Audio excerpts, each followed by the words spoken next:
एक बार की बात है, भगवान बुद्ध जेतवन विहार में रह रहे थे। भिक्षु चक्षुपाल भगवान से मिलने के लिए आए थे। उनके आगमन के साथ उनकी दिनचर्या, व्यवहार और गुणों की चर्चा भी की गई थी। भिक्षु चक्षुपाल अंधे थे। एक दिन विहार के कुछ भिक्षुओं ने कुछ मरे हुए कीड़ों को चक्षुपाल की कुटी के बाहर रख दिया और उन्होंने चक्षुपाल की निंदा करना शुरू कर दी कि उन्होंने इन जीवित प्राणियों की हत्या कर दी।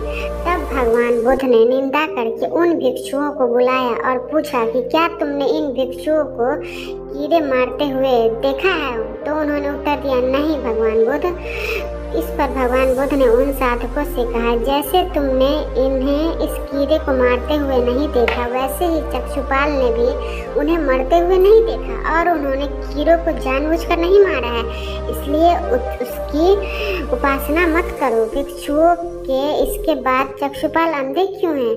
उन्होंने इस जन्म में अथवा पिछले जन्म में क्या पाप किए हैं जो उन्हें इस जन्म में भुगतना पड़ रहा है अंधे होकर? भगवान बुद्ध ने चक्षुपाल के बारे में कहा कि वे पूर्व जन्म में एक चिकित्सक है।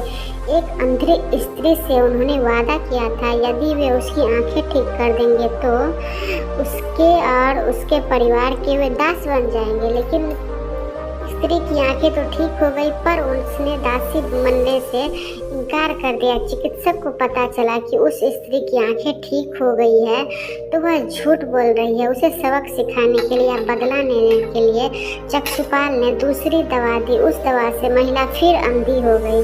वह कितना भी रोई, बिलखी पिटकी, लेकिन चक्षुपाल जरा भी नहीं पसीजे।